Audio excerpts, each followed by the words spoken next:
ভূমিকম্পের কারণে আল্লাহর বান্দা জমিনে মানুষ একেবারে দিশেহারা। ও বন্ধু, এই দুনিয়াতে আপনি আপন আপন কাদেরকে বলেন? আমার বন্ধুরা, এই যে ভূমিকম্প হলো, এই ভূমিকম্পের ভিতরে একজন বাবা ছোট্ট একজন সন্তান নিয়ে শপিং মলের ভিতরে, ভাই, যখন ওই শপিং মলের ভিতরে ভূমিকম্প শুরু হয়ে গেছে, ওই বাবা ছোট্ট সন্তানকে রাখিয়া শপিং মলের বাহিরে চলে গেছে। দেখছেন না এই দৃশ্য? কি দেখছেন নি? ওরে বন্ধু, এই দৃশ্যটা কিন্তু একটা ভাইরাল দৃশ্য। আমার প্রাণের ভাইরা, আমার বন্ধুরা, এই দৃশ্যের মাধ্যমে একটা বিষয় স্পষ্ট হয়ে যায়, মানুষের যখন বিপদ চলে আসে তখন সে দুনিয়ার আপন পর কাউকে চেনে না। ওরে বন্ধু, ওই বাবাটা প্রমাণ করেছে, ওই বাবাটা প্রমাণ করেছে। আমার প্রাণের ভাইরা, ওই ছোট্ট শিশু বাচ্চাকে শপিং মলের ভিতরে রাখিয়া ওই বাবা তাড়াতাড়ি দৌড় দিয়ে শপিং মল থেকে বাহির হয়ে গেছে। আমার বন্ধুরা, এই ঘটনা প্রমাণ করে রে ভাই, মানুষ সামান্য বিপদে পড়লে আপন সন্তানের কথা ভুলে যায়। তাহলে আমার আল্লাহ এই দুনিয়ার ইমানদারদেরকে কিয়ামতের কথা শোনাইছে। ওরে বন্ধু, ওই কিয়ামতের যেই ভয়াবহ পরিস্থিতিটা দাঁড়াবে, ওই কিয়ামতের ময়দানে সকল মানুষ যেদিন আল্লাহর আদালতে দাঁড়ায়া যাবে, আমার প্রাণের ভাইয়েরা, ওই দিন মানুষগুলি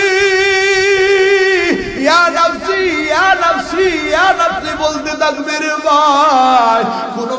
কোন মানুষকে চিনবে না, কেউ কারো পরিচয় দিতে পারবে না, কেউ কারো পরিচয় দিবে না, বোন ভাইকে চিনবে না, কোন আত্মীয় নিজের আত্মীয়র সঙ্গে কোনো পরিচয় দিবে না। আমার প্রাণের ভাইরা, এটা তো কিয়ামতের ময়দানের পরিস্থিতির কথা আমার আল্লাহ বলে দিয়েছে। কিন্তু ভাই, এই দুনিয়াতেও কেমন পরিস্থিতি শুরু হয়ে যায়, এমনও পরিস্থিতি তৈরি হয়ে যায়, ওই বিপদে পড়িয়া আপন মানুষ রে ভুলে যায়। আমার বন্ধুরা, এই বাংলাদেশের জমিনের ভিতরে এইরকম ভাবে এত বন্যা হয়েছে রে ভাই, আল্লাহর বান্দা 2000 সালের পরে একটা বন্যা এই বাংলাদেশে হয়েছে। ওরে বন্ধু, এই বন্যা পরবর্তী সময়ে এক বাবা একজন আলেমের কাছে যাইয়া এই স্বীকারোক্তি দেয়। ওই বাবা ওই আলেমের কাছে যাইয়া বলে, হুজুর, কিয়ামতের কঠিন মুসিবতের দিন আল্লাহ পবিত্র কুরআনুল কারীমের ভিতরে বলেছে, বাবা সন্তান, মা বাবা কেউ কারো পরিচয় দিবি না। আমার আল্লাহ কিয়ামতের কথা এটা বর্ণনা করেছে। কিন্তু ওই বাবা বলে, হুজুর, কিয়ামত লাগবে না, কিয়ামত লাগবে না। এই দুনিয়ার ভিতরেও এমন পরিস্থিতি তৈরি হয়ে যায়, মানুষ যখন বিপদে পড়ে যায় তখন আপন মানুষের কথা পর্যন্ত সে ভুলে যায়। আমার বন্ধুরা, এই কথা বলিয়া আল্লাহর বান্দা নিজের জীবনের বাস্তব একটা ঘটনা শোনায় দিয়েছে। আল্লাহর বান্দা বলে, হুজুর, আমার একটা ছেলে আর একটা মেয়ে, আমার ছেলেটার বয়স 4 বছর আর আমার মেয়েটার বয়স 9 বছর। আমার বন্ধুরা, ওই আল্লাহর বান্দা বলতেছে, আমার ছেলেটা ছোট, সেও সাঁতার জানে না, আমার মেয়েটাও 9 বছর বয়স, সেও সাঁতার জানে না। হঠাৎ বন্যার পানি যখন গলা পর্যন্ত চলে যায়, আমি মাটির উপরে দাঁড়ানো, বন্যার পানির স্রোত সহ্য করতে পারতেছি না। একদিকে আমার ছেলে আর মেয়ে, একজনকে কোলের ভিতরে নিয়ে আগলায়া রাখছি, আর আমার মেয়েটা এই আমার পিছন দিক দিয়া আমার জড়ায় ধরে আছে। হুজুর গো, আস্তে আস্তে যখন পানির স্তরটা বাড়তে থাকলো, আস্তে আস্তে পানির এইরকম স্রোত যখন বেড়ে গেল, হঠাৎ করে আমার পায়ের তলা থেকে মাটি সরে গেল। মাটি যখন সরে গেল, তখন আমি আর নিজেকে বাঁচাইতে পারি না, আমি আমার 2 সন্তানকে নিয়ে ডুবে যাওয়ার মতো অবস্থা। এমন সময় আমি হাত দিয়া সাঁতার কাটার জন্য, নিজে বাঁচার জন্য আমার ওই 4 বছরের সন্তান, আল্লাহু আকবার, যে সন্তানকে এত মায়া করতাম, এত মোহাব্বত করতাম, আমার ওই সন্তানটাকে আমি হাত থেকে ছেড়ে দিলাম। আমি আমার নিজের চোখ দিয়া দেখতে পাইলাম আমার ওই 4 বছরের সন্তানটা বন্যার পানির ভিতরে ভাসতে ভাসতে চলে গেল। আমার ওই সন্তান আর ফিরে আসে না। ওই সন্তান কেমন করে ফিরে আসবে? ওই সন্তান তো সাঁতার জানে না। এক সময় আমার চোখের অদৃশ্য হয়ে গেল। আমি আমার মানিকটাকে ওই পানির ভিতরে হারাই ফেললাম। এরপরে আবার দ্বিতীয় পর্যায়ে চলে আসলাম। আমি যতই হাত দিয়া সাঁতরাইয়া সাঁতরাইয়া আমি কুলে যাওয়ার চেষ্টা করি, আমি দেখতে পাইলাম আমার মেয়েটা আমার পিছনে শক্ত করে ধরে আছে। আমার মেয়েটা এমন ভাবে আমার জড়ায়া ধরে আছে গো হুজুর, আমি আমার মেয়ের কারণে সামনে অগ্রসর হইতে পারি না। আমি আমার মেয়ের হাতটা আমার গলা থেকে ছুটানোর জন্য চেষ্টা করতেছি, কিন্তু আমার মেয়ে হাত ছাড়ে না। আমার মেয়েও বুঝে ফেলেছে এই জায়গায় হাতটা ছাড়লেই বড়। আল্লাহ, ওই আল্লাহর বান্দা চোখের পানি ফালাইয়া বলে, হুজুর, আমি তখন আমার মেয়ের হাতটা ছাড়ানোর জন্য আমার মেয়ের হাতটার ভিতরে আমি আমার শরীরের সমস্ত শক্তি দিয়া এত জোরে কামড় বসায়া দিয়েছি হুজুর, এত জোরে কামড় বসায়া দিয়েছি, এই কামড়ের আঘাত বরদাস্ত করতে না পারিয়া আমার মেয়েটা আমার গলাটা আস্তে করে ছেড়ে দেয়। আর আমারে ডাক দিয়া বলে, বাবা গো, দুনিয়ার বাবারা বুঝি এমনই হয়। আল্লাহর বান্দা বলে, হুজুর, আমি যখন আমার মেয়ের হাতের ভিতরে কামড় দিয়া ধরেছি, আমার মেয়েটা যখন আমার গলা ছেড়ে দেয়, তখন আমার মেয়ের আহাজারিটা আমার কান পর্যন্ত এসেছে।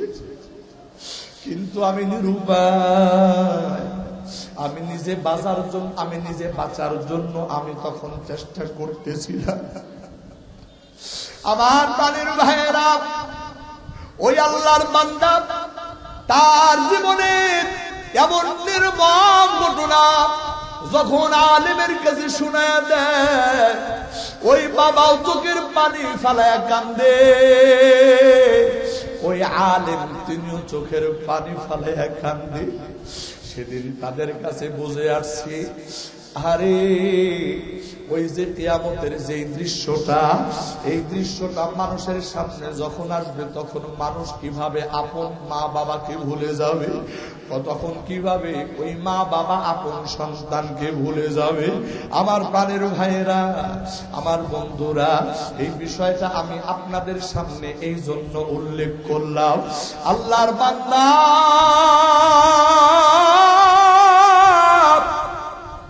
এই দুনিয়ার জীবনে আমি আপন মানুষের জন্য কত কিছু করলাম, আল্লাহর বান্দা, কিন্তু এক সময় এই আপন মানুষ কিন্তু পর হয়ে যাবে।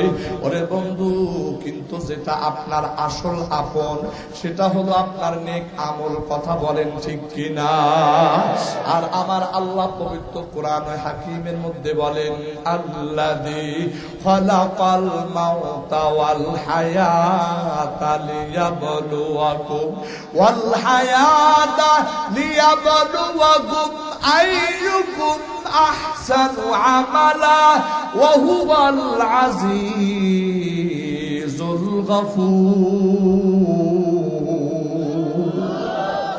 আমার আল্লাহ বলে, এ বান্দা, আমি আল্লাহ হায়াত আর মওত সৃষ্টি করলাম কেন রে বান্দা জানো? আমি আল্লাহ এটা তোমাদেরকে পরীক্ষা করার জন্য রে বান্দা।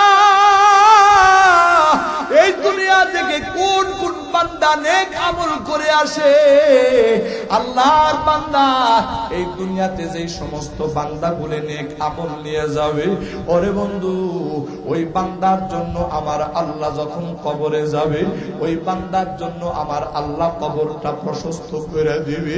আর শুধু তাই নয়, ওই কবরের সাথে জান্নাতের যোগাযোগ স্থাপন করাইয়া দিবে। আমার বন্ধুরা, ওই কবর এটা হবে জান্নাতের বাগিচা। আমার বন্ধুরা, ওই কবরের ভিতরে জান্নাতে বিছানা বিছায়া দেওয়া হবে। ওই কবরের ভিতরে বান্দা সুখ শান্তিতে জীবন কাটাবে।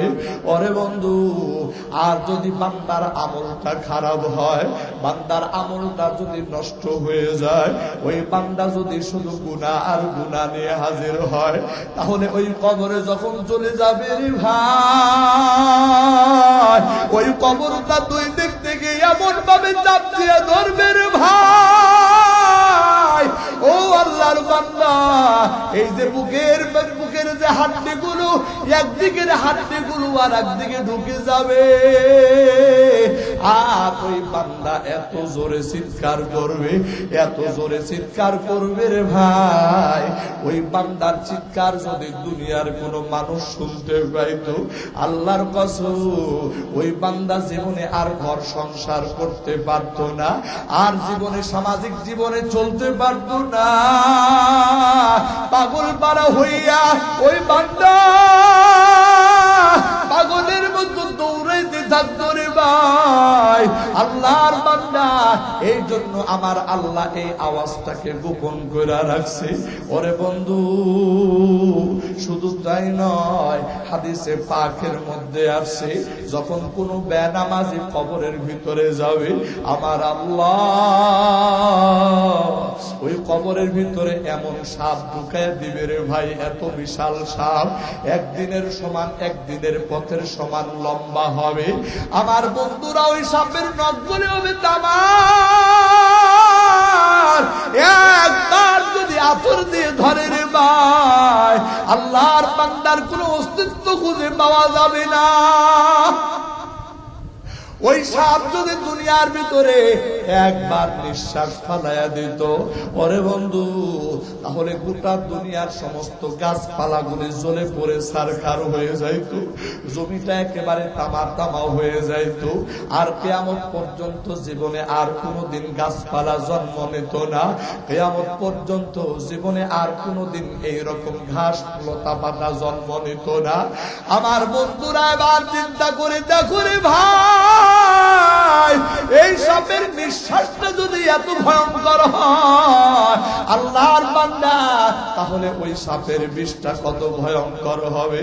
ওরে বন্ধু, ওই সাপ যখন একবার দংশন করবে, একবার দংশন করবে, ওই বিষের ক্রিয়া এত মারাত্মক হবে রে ভাই, ওই আল্লাহর বান্দা 70 গজ মাটির নিচে ঢুকে যাবে। বিশেষ করে এই আগানগর কাঁচা বাজার ব্যবসায়ী সমিতির উদ্যোগে এই মাহফিলটার ইন্তজাম করা হয়েছে। তো আমার অভিজ্ঞতায় আমি বলছি, বাংলাদেশের বিভিন্ন প্রান্তরে প্রান্তরে এখন মাহফিল হচ্ছে। আমরা ইউটিউবের মাধ্যমে বা বিভিন্ন চ্যানেলের মাধ্যমে আমরা সংবাদ পাই যে প্রায় প্রত্যেকটা মাহফিলে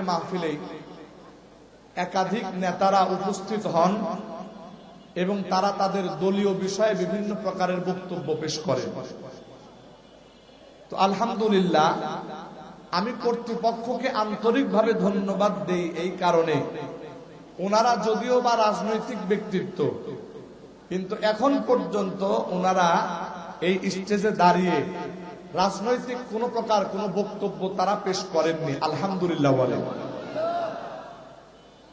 এবং মাহফিলটা যেন সুষ্ঠুভাবে সুন্দর মতো হয়, এই জন্য যত প্রকারের উদ্যোগ গ্রহণ করা দরকার আলহামদুলিল্লাহ ওনারা সেই উদ্যোগ গ্রহণ করেছেন। এবং আমি যতটুকু জানি, বিশেষ করে মাহফিলের যিনি সভাপতি সাহেব, উনি উনার নিজস্ব অর্থায়নে এবং তার আশপাশের কিছু ভাই বলেন বা রাজনৈতিক সহকর্মী বলেন, তাদের সহযোগিতা নিয়ে কোনো প্রকার কালেকশন ছাড়া এই মাহফিলটার ইন্তজাম করেছে।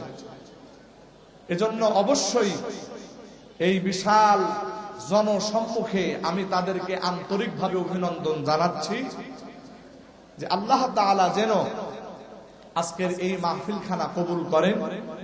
আর বিশেষ করে আমাদের এই বাংলাদেশের একজন সফল প্রধানমন্ত্রী ছিলেন বেগম খালেদা জিয়া। আপনারা সবাই জানেন উনি এখন একেবারে মৃত্যু শয্যায় শায়িত। কোন সময় যেন সংবাদ চলে আসে যে উনি আর দুনিয়াতে নাই। এইরকম সংবাদ যে কোনো মুহূর্তে চলে আসতে পারে। তো আসলে বেগম খালেদা জিয়ার ব্যাপারে এটা যেহেতু রাজনৈতিক মঞ্চ না, এজন্য আমি তেমন কথা বলবো না, কিন্তু উনাকে রাজনৈতিক একজন লিডার হিসাবে আমি উনার কথা বলছি না, বরং অতীতে যখন তিনি রাষ্ট্র ক্ষমতায় ছিলেন তখন আলহামদুলিল্লাহ এই দেশের ইসলাম, মুসলমান এবং আলেম উলামারা নিরাপদ ছিল। এই কথা আওয়াজ দিয়ে বলেন ঠিক কিনা? এবং উনি যখন রাষ্ট্র ক্ষমতায় ছিলেন তখন দ্বীন ও ইসলামের ব্যাপারে যেই কোনো ইস্যু সামনে আসলে উনি অত্যন্ত বিনয়ের সাথে এই বিষয়গুলো হ্যান্ডেল করার জন্য আলেম উলামাদেরকে দায়িত্ব দিতেন। আলেম উলামাদের বিষয়গুলো যেন আলেম উলামারাই মিটমাট করেন। আল্লাহু আকবার বলেন। উনি একজন আপোষহীন নেত্রী, দ্বীন ও ইসলামের জন্য পক্ষে যা করেছেন কিন্তু জীবনে কোনোদিন বিরোধিতা করেন নাই।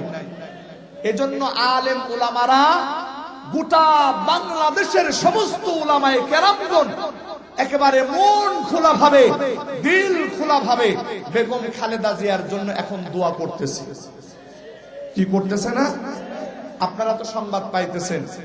আজকের এই মজমা থেকে, এই মাহফিল থেকে আমরা বেগম খালেদা জিয়ার জন্য প্রাণ খুলে, মন খুলে দোয়া করি। কেন? কারণ উনার ক্ষমতাকালীন সময়ে ইসলামও নিরাপদ ছিল, আলেম উলামারাও নিরাপদ ছিল। আমরা মহান মালিকের দরবারে দোয়া করি, আল্লাহ আপনি বেগম জিয়াকে আপনিও নিরাপত্তা দান করেন। সকলে বলেন আমিন। আর আগামীর বাংলাদেশে যেন ইসলাম এবং মুসলমানরা নিরাপদে থাকে। আগামীর বাংলাদেশে যেন আলেমদেরকে হক কথা বলার কারণে আর কারাবরণ করতে না হয়। আলেমদেরকে হক কথা বলার কারণে এই জমিনে যেন আর জেল খাটতে না হয়। আলেমরা হক কথা বলার ক্ষেত্রে কোন রক্তচক্ষুকে যেন ভয় করতে না হয়। আল্লাহ পাক যেন আগামীর বাংলাদেশে আমাদের এই বাংলাদেশের ভিতরে এমন একটা দলকে ক্ষমতায় এনে দেয় যাতে করে ইসলামও নিরাপদ থাকে, আলেম উলামারাও নিরাপদ থাকে। সকলে জবান খুলে আওয়াজ দিয়ে বলেন আমিন। আল্লাহ পাক কবুল করুন। সকলে বলেন আমিন। সম্মানিত হাজিরিন, আমি আজকে আপনাদের সামনে পবিত্র কোরআনে হাকিমের একটা আয়াত তিলাওয়াত করেছি। এই আয়াতে কারিমার যে বিষয়বস্তু, এই বিষয়বস্তুটা বোঝানোর জন্য আমি আপনাদেরকে বলছি, এই যে বাংলাদেশের বিগত প্রায় সপ্তাহ 10 দিন ব্যাপী, সপ্তাহ 10 দিন ব্যাপী বাংলাদেশে বারবার ভূমিকম্প আসতেছে না? আপনারা মনে হয় ভুলে গেছেন।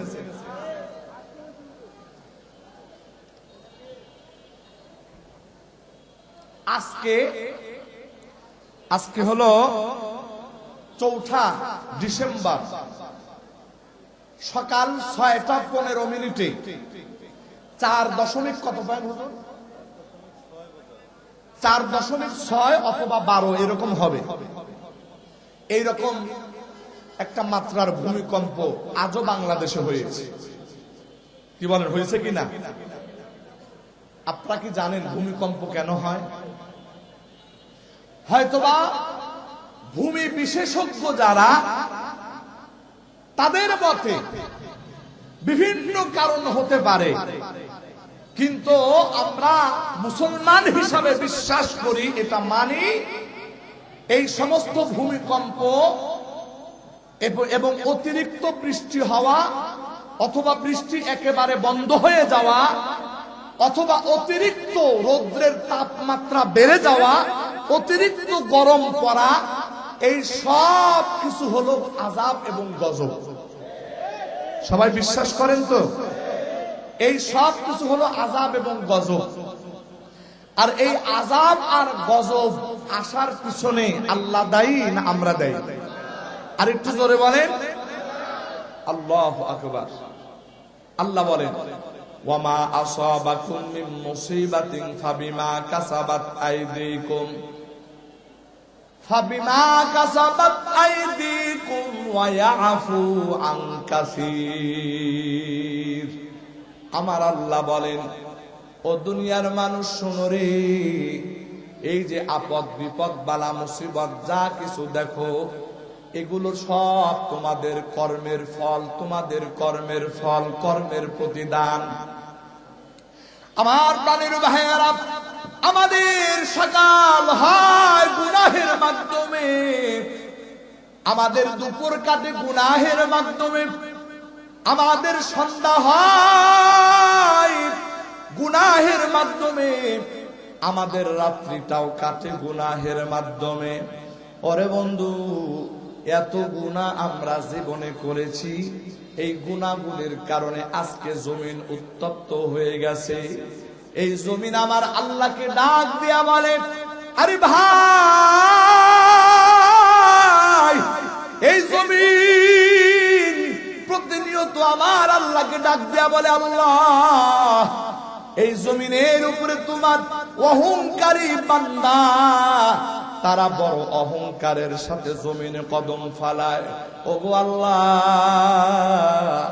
এই জমিনের উপরে তারা কত অকর্ম কুকর্মের ভিতরে লিপ্ত আছে। আয় আল্লাহ, তোমার বান্দাগুলি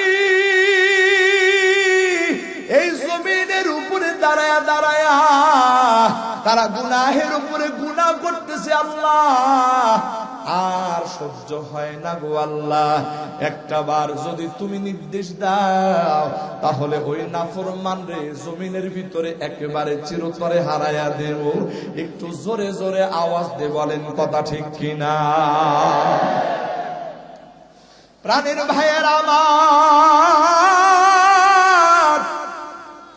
এই জমিন এইভাবে বারবার মালিককে ডাক দিয়ে বলে, আল্লাহ, এই যে তোমার বান্দাগুলি নাফরমানি করে জমিনের উপরে চলতেছে, আল্লাহ তুমি একটা বার শুধু অনুমতি দাও, তোমার ওই নাফরমান বান্দারে একেবারে গিলে ফেলবো গো আল্লাহ, এমন ভাবে চাপ দিব গো, এই চাপে তোমার ওই নাফরমান বান্দা নাস্তা নাবুদ হয়ে যাবে।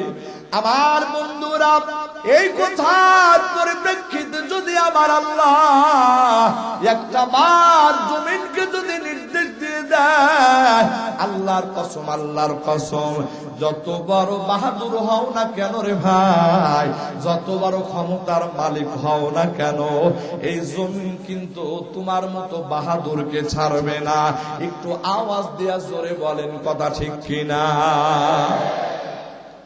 প্রাণের ভাইয়ের আমার, একটু গভীর মনোযোগ দিয়ে শোনো রে ভাই, ও আল্লাহর বান্দা, অথচ আমার আল্লাহ এই দুনিয়ার মানুষদের প্রতি কতটা দয়াবান।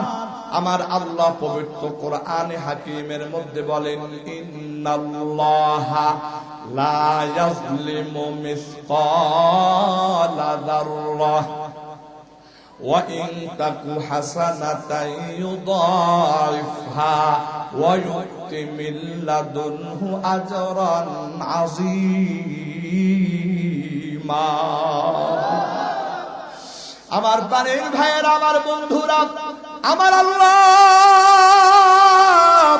দুনিয়ার মানুষদেরকে বলে, ও দুনিয়ার মানুষ, এই যে দুনিয়ার ভিতরে আযাব আর গজব আসতেছে, এটা আমি আল্লাহ তোমাদের প্রতি জুলুম করে দেই না রে বান্দা। শোনো রে বান্দা, আমি আল্লাহ যাররা পরিমাণ জুলুম কারো প্রতি করি না। আমি আল্লাহ জুলুম করব তো দূরের কথা, বরং এই জমিনে যদি আল্লাহর কোন বান্দা ওয়া ইন তাকু হাসানা, আল্লাহ বলে এই জমিনে যদি আল্লাহর কোন একজন বান্দা একটা নেক আমল করে, আমার আল্লাহ বলে আমি আল্লাহ জুলুমকারী নই। আমি আল্লাহ জুলুম যদি করতাম তাহলে আমি আল্লাহ একটা নেকি করার কারণে এই নেকির বদলা আমি আল্লাহ বাড়াইতে বাড়াইতে বাড়াইতে বাড়াইতে বহু গুণ প্রতিদান আমি আল্লাহ কোনদিন দান করতাম না। প্রাণের ভাইয়েরা আমার, এই আয়াতে কারিমার মাধ্যমে আমার আল্লাহ দুনিয়ার মানুষদেরকে বুঝাইতে চান, এ দুনিয়ার ইমানদার ভালো করে জেনে নাও আমার আল্লাহ বান্দার প্রতি কতটা দয়াবান। ওরে বন্ধু, এই দুনিয়ার জমিনে যদি বান্দা একটা নেক আমল করে, এই নেক আমল যদি বান্দা করার জন্য নিয়ত করে, এখনো নেক আমলটা করে নাই, আমার প্রাণের ভাইরা, আমার বন্ধুরা, আমার আল্লাহর কত দয়া, এই বিষয় বুঝাইতে চাই রে ভাই। আমার আল্লাহর কত মায়া, জমিনে যদি কোন আল্লাহর বান্দা কোন নেক আমল করার নিয়ত করে ফেলে, কিন্তু নেক আমলটা তখন পর্যন্ত করে নাই, কিন্তু শুধুমাত্র নেক আমল করবে এইরকম নিয়ত করেছে, আমার আল্লাহ সঙ্গে সঙ্গে ফেরেশতাদেরকে নির্দেশ দেন, আমার বান্দা এইরকম একটা নেক নিয়ত করার কারণে তার আমল নামায় একটা সওয়াব লিখে দাও। সুবহানাল্লাহ, সুবহানাল্লাহ। নেক আমলটা এখনো করে নাই, শুধুমাত্র নেক আমলের নিয়ত করছে। আল্লাহ বলে আমার বান্দা নেক আমলের নিয়ত করছে, করে নাই, নেক আমলের নিয়ত মাত্র করছে, তার আমল নামায় নেকি লেখো। আল্লাহু আকবার বলে। আমার প্রাণের ভাইয়েরা, এরপরে ওই আল্লাহর বান্দা ওই নেক আমলের নিয়ত করার পর যদি নেক আমলটা কইরাই ফেলায় রে বন্ধু, তাহলে আমার আল্লাহ ওই নেক আমলের বদলায় 10 গুণ থেকে নিয়া 700 গুণ পর্যন্ত নেকি আমার আল্লাহ ওই বান্দার আমল নামায় দান করেন। একটু আওয়াজ দেয়া জোরে জোরে বলেন সুবহানাল্লাহ। আমার প্রাণের ভাইয়েরা, আমার আল্লাহ যদি জুলুম করতেন তাহলে নিয়মটা উল্টায়া দিতেন, নিয়মটা উল্টায়া দিতেন। অথচ আমার আল্লাহ দুনিয়ার ইমানদারদেরকে বলেন, ও দুনিয়ার ইমানদার, এর বিপরীতে যদি কোনো বান্দা একটা গুনাহ করার নিয়ত করে ফেলে কিন্তু গুনাহটা করে নাই, আমার আল্লাহ ওই বান্দা গুনাহ করার নিয়ত করার কারণে ওই বান্দার আমল নামায় আমার আল্লাহ কোনো গুনাহ লিখতে দেয় না। আল্লাহু আকবার বলেন। শুধু তাই নয়, বান্দা যখন নিয়ত করে গুনাহটা কইরা ফেলায়, আমার প্রাণের ভাইয়ারা, ওই বান্দা গুনাহটার কাজ যখন কইরা ফেলাইছে, এবার ফেরেশতা যখন ওই বান্দার গুনাহের কারণে যখন ওই বান্দার আমল নামার ভিতরে গুনাহ লিখতে যাবে, আমার আল্লাহ ওই ফেরেশতাকে ডাক দিয়া বলে, ও ফেরেশতা দাঁড়াও, আমার বান্দাকে একটু সময় দাও, এই সময় পাইয়া হয়তোবা আমার বান্দা তওবা করে ফেলাবে। আমার বান্দা যদি তওবা করে তাহলে এই গুনাহ আমার বান্দার আমল নামার ভিতরে ওঠানোর কোনো দরকার নাই। আমার বন্ধুরা, আমার আল্লাহ এইরকম ভাবে ফেরেশতাকে থামায়া দেয়, ফেরেশতাও অপেক্ষা করে, কিন্তু বান্দার তো কোনো খবর নাই, সময় পার হয়ে যায়, ওই বান্দা তখনও তওবা করে না। এবার ফেরেশতা ডাক দিয়া বলে, আল্লাহ তোমার বান্দা তো তওবা করলো না, এখন কি করব? আমার আল্লাহ দ্বিতীয় পর্যায়ে আবারও বলে, আরেকটু সময় দাও, দেখি বান্দা তওবা করে ফেলতে পারে।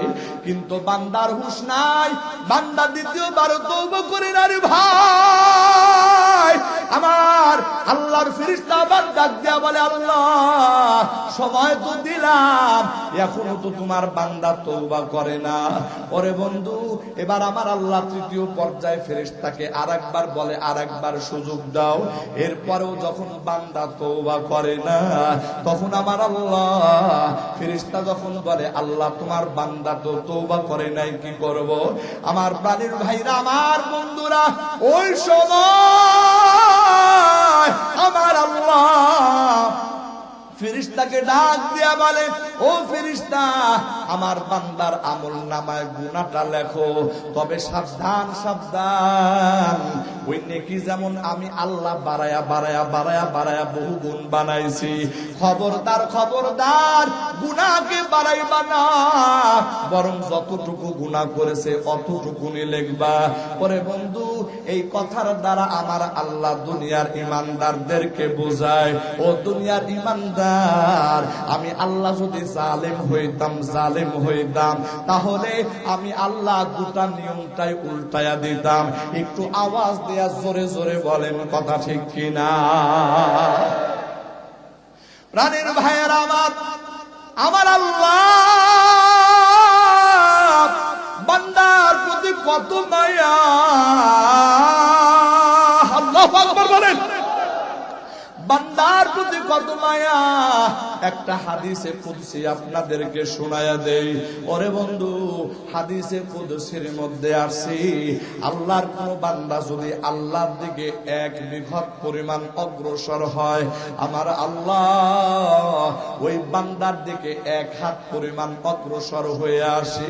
যদি কোনো বান্দা আমার আল্লাহর দিকে এক হাত পরিমাণ অগ্রসর হয় সামনে বাড়ে আমার আল্লাহ ওই বান্দার দিকে দুই হাত পর্যন্ত অগ্রসর হয়ে যায়।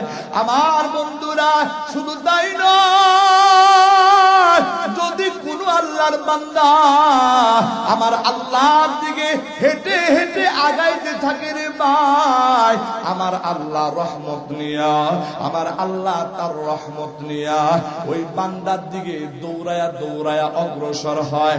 একটু আওয়াজ দিয়া জোরে জোরে বলেন সুবহানাল্লাহ। আমার বন্ধুরা এই কথার মাধ্যমে প্রমাণ হয় আমার আল্লাহ কোন বান্দার প্রতি বিন্দু পরিমাণ জুলুম করেন না, বরং প্রতি পদে পদে আমার আল্লাহ ওই বান্দার প্রতি তার রহমত নাজিল করে। ওরে বন্ধু ওই বান্দাকে ক্ষমা করে দেওয়ার জন্য আমার আল্লাহ সুযোগ খোঁজে। আমার প্রাণের ভাইরা কিন্তু এরপরেও জমিনের ভিতরে কেন এইরকম ভাবে ভূমিকম্প হয়, এরপরেও জমিনের ভিতরে কেন এইরকম সূর্যের তাপ বেড়ে যায় রে ভাই, এরপরেও জমিনের ভিতরে অনাবৃষ্টি কেন হয়, এরপরেও জমিনের ভিতরে এত অধিক বৃষ্টি কেন হয়। আমার আল্লাহ পবিত্র কোরআনে বলেন ওয়ামা আসাবাকুম মিন মুসিবাতিন ফাবিমা কাসাবাত আইদিকুম ওয়া ইয়াফু আন কাসীর। আমার আল্লাহ তাআলা দুনিয়ার মানুষদেরকে বলে ও দুনিয়ার মানুষ এই যে আযাব আর গজব আসতেছে এই আযাব আর গজব আর কিছু সময় বেড়ে যায় তো আল্লাহর কসম গোটা ঢাকার শহরটা তামা হয়ে যায় তো একেবারে ধ্বংস হয়ে যায় তো রে ভাই, লক্ষ লক্ষ মানুষ লাশ হয়ে যায় তো। একটু আওয়াজ দিয়া জোরে বলেন কথা ঠিক কিনা। আমার আল্লাহ দুনিয়ার মানুষদেরকে বুঝায় এ দুনিয়ার মানুষ তোর কত বড় ক্ষমতা, তোর কত অহংকার হয়েছে রে বান্দা, এই সামান্য সময়ের সাকনের কারণে তুমি কেমন দুর্বল হয়ে গেলা। ওরে বন্ধু আমার আল্লাহ যদি ধরে ফেলে রে ভাই, আমার আল্লাহ যদি আযাব দিয়ে ফেলে, আল্লাহর কসম এই দুনিয়ার কোন লিডার বাঁচতে পারবে না, যত ক্ষমতাধর হোক না কেন, যত বাহাদুর হোক না কেন, আমার আল্লাহর ধরা থেকে কেউ বাঁচতে পারবে না। একটু জবান খুলিয়া আওয়াজ দিয়া জোরে জোরে বলেন কথা ঠিক কিনা। আমার প্রাণের ভাইরা আমার বন্ধুরা এই জন্য এই জমিনে যতদিন বাঁচবো রে ভাই। আজকের পর থেকে নিয়া আর কোনো অহংকার নয়, আর কোনো ক্ষমতার দাপট নয়।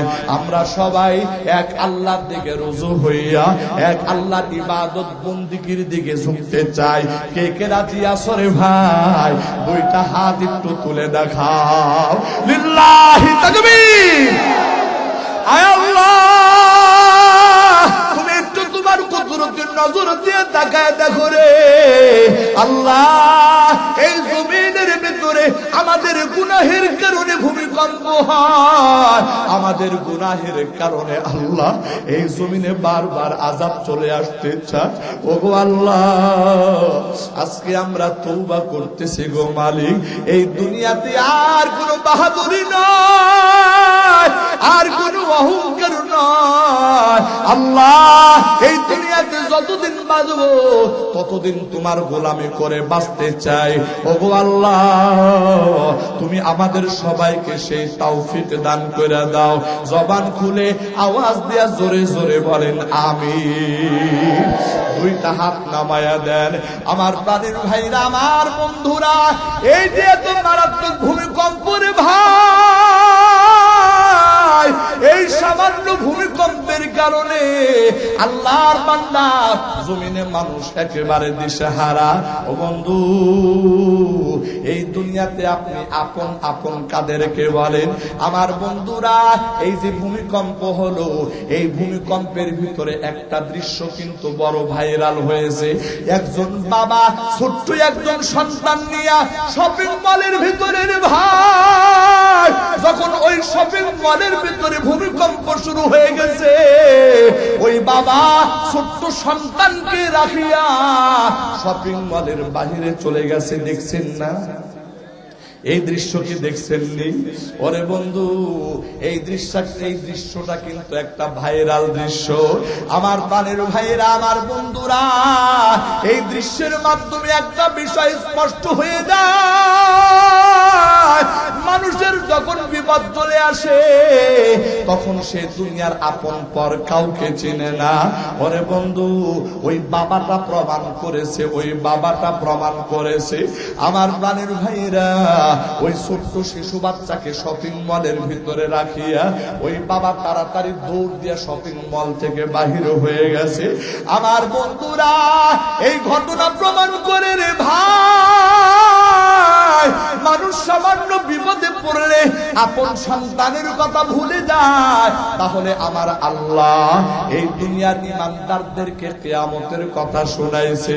ওরে বন্ধু, ওই কিয়ামতের যেই ভয়াবহ পরিস্থিতিটা দাঁড়াবে, ওই কিয়ামতের ময়দানে সকল মানুষ যেদিন আল্লাহর আদালতে দাঁড়ায়া যাবে, আমার প্রাণের ভাইয়েরা, ওই দিন মানুষগুলি ইয়া নাফসি ইয়া নাফসি ইয়া নাফসি বলতে থাকবে রে ভাই।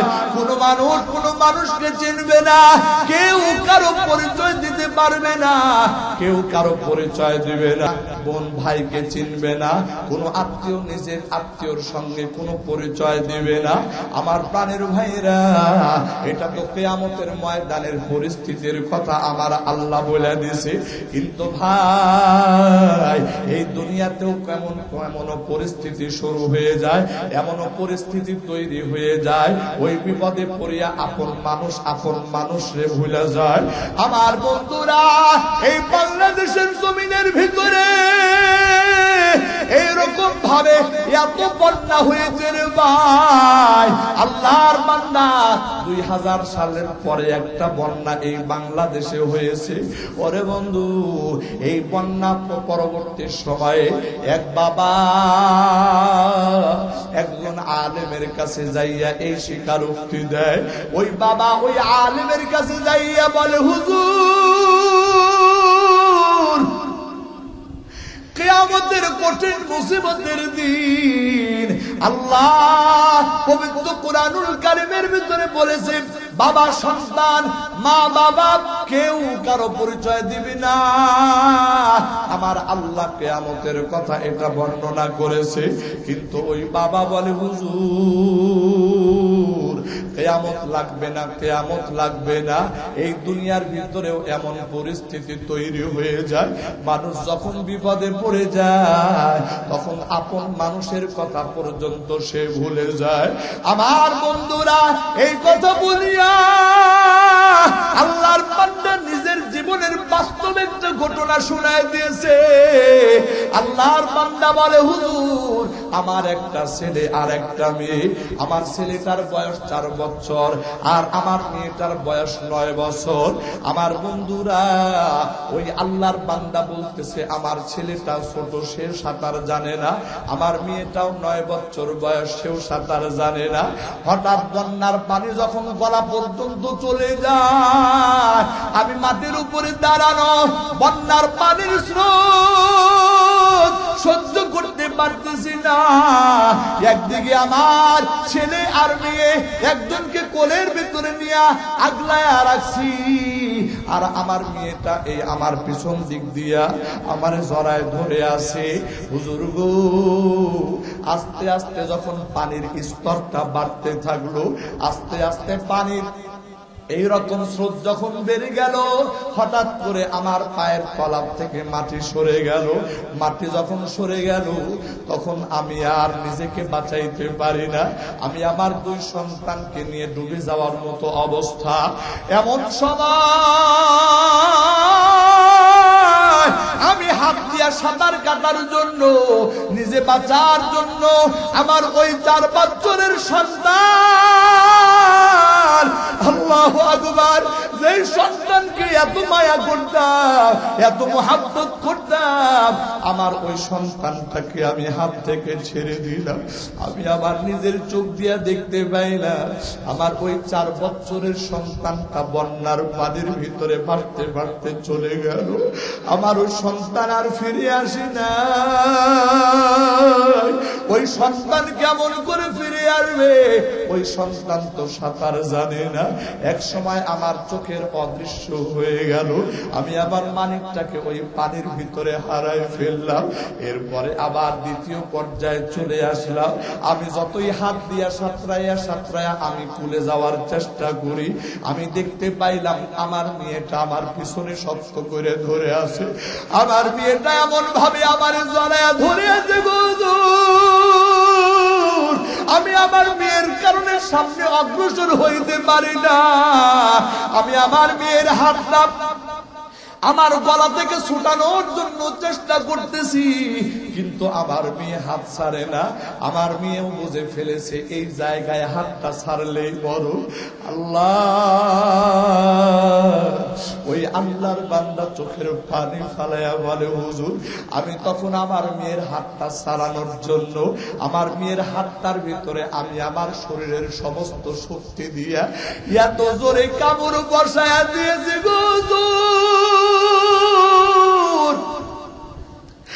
এত জোরে কামড় বসায়া দিয়েছি,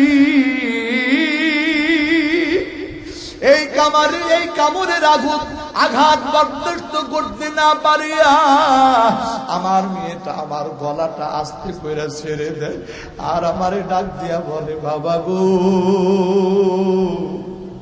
দুনিয়ার বাবারা বুঝিয়া মনে হয়।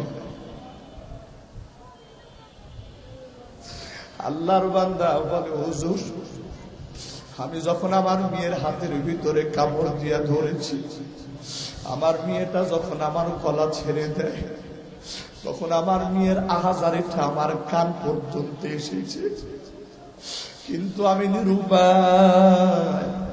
আমি নিজে বাঁচার জন্য আমি তখন চেষ্টা করতেছিলাম। আমার প্রাণের ভাইয়েরা, ওই আল্লাহর বান্দা তার জীবনে এমন নির্মম ঘটনা যখন আলেমের কাছে শোনায়া দেয়, ওই বাবাও চোখের পানি ফালায়া কান্দে, ওই আলেম তিনিও চোখের পানি ফালায়া কান্দে। সেদিন তাদের কাছে বুঝে আসছি, আরে ওই যে কিয়ামতের যে দৃশ্যটা, এই দৃশ্যটা মানুষের সামনে যখন আসবে, তখন মানুষ কিভাবে আপন মা বাবাকে ভুলে যাবে। তখন কিভাবে ওই মা বাবা আপন সন্তানকে ভুলে যাবে? আমার প্রাণের ভাইয়েরা, আমার বন্ধুরা, এই বিষয়টা আমি আপনাদের সামনে এই জন্য উল্লেখ করলাম। আল্লাহর বান্দা,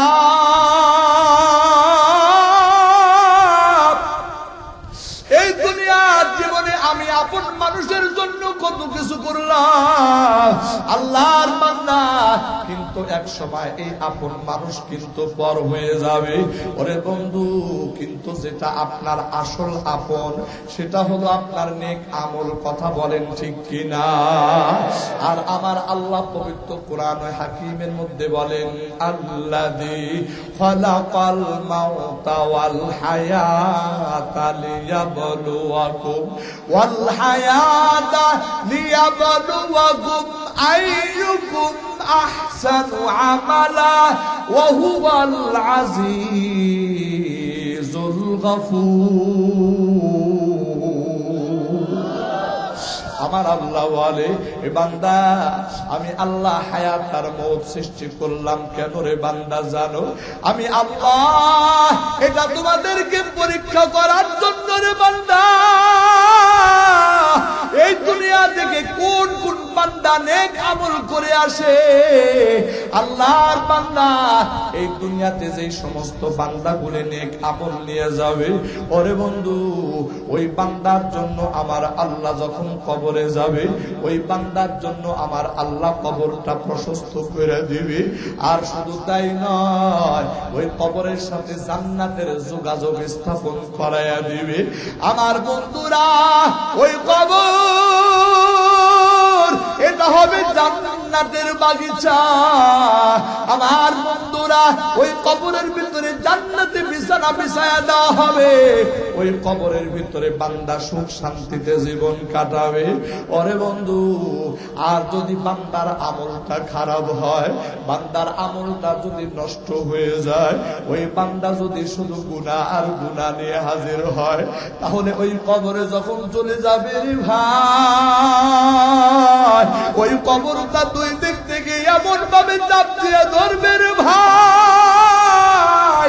ও আল্লাহর বান্দা, এই যে বুকের যে হাড্ডিগুলো, একদিকের হাড্ডিগুলো আর একদিকে ঢুকে যাবে, আর ওই বান্দা এত জোরে চিৎকার করবে, এত জোরে চিৎকার করবে রে ভাই, ওই বান্দার চিৎকার যদি দুনিয়ার কোন মানুষ শুনতে পাইতো, আল্লাহর কসম, ওই বান্দা জীবনে আর ঘর সংসার করতে পারতো না, আর জীবনে সামাজিক জীবনে চলতে পারতো না। পাগল পারা হইয়া ওই বান্দা পাগলের মতো দৌড়াইতে থাকতো রে ভাই। আল্লাহর বান্দা, এই জন্য আমার আল্লাহ এই আওয়াজটাকে গোপন করে রাখছে। ওরে বন্ধু, শুধু তাই নয়, হাদিসে পাকের মধ্যে আসছে, যখন কোন বেনামাজি কবরের ভিতরে যাবে, আমার আল্লাহ ওই কবরের ভিতরে এমন সাপ ঢুকায় দিবে রে ভাই, এত বিশাল সাপ, একদিনের সমান, একদিনের পথের সমান লম্বা হবে। আমার বন্ধুরা, ওই সাপের নখগুলো হবে তামার। একবার যদি আতর দিয়ে ধরে রে ভাই, আল্লাহর বান্দার কোনো অস্তিত্ব খুঁজে পাওয়া যাবে না। ওই সাপ যদি দুনিয়ার ভিতরে একবার নিঃশ্বাস ফালাইয়া দিত, ওরে বন্ধু, তাহলে গোটা দুনিয়ার সমস্ত গাছপালা গুলি জ্বলে পড়ে ছারখার হয়ে যাইত, জমিটা একেবারে তামা তামা হয়ে যাইত, আর কিয়ামত পর্যন্ত জীবনে আর কোনোদিন গাছপালা জন্ম নিত না। কিয়ামত পর্যন্ত জীবনে আর কোনোদিন এইরকম ঘাস লতা পাতা জন্ম নিত না। আমার বন্ধুরা, এবার চিন্তা করে দেখো রে ভাই, এই সাপের নিঃশ্বাসটা যদি এত ভয়ঙ্কর হয় আল্লাহর বান্দা, তাহলে ওই সাপের বিষটা কত ভয়ঙ্কর হবে। ওরে বন্ধু, ওই সাপ যখন একবার দংশন করবে, একবার দংশন করবে, ওই বিষের ক্রিয়া এত মারাত্মক হবে রে ভাই, ওই আল্লাহর বান্দা 70 গজ মাটির নিচে ঢুকে যাবে। ওই আল্লাহর বান্দা 70 গজ মাটির নিচে ঢুকে যাবে। আমার আমার প্রাণের ভাইয়েরা, আমার বন্ধুরা, আমি আপনাদের সামনে বলতে চাই, ও আল্লাহর বান্দা, এই জমিনে আর কতকাল গুনাহ করবা, আর কতকাল আল্লাহর নাফরমানি করবা, আর কতকাল এই জমিনে আল্লাহর অবাধ্যতার ভিতরে থাকবা। ওরে বন্ধু, আল্লাহর বান্দা এখনো যদি হুঁশ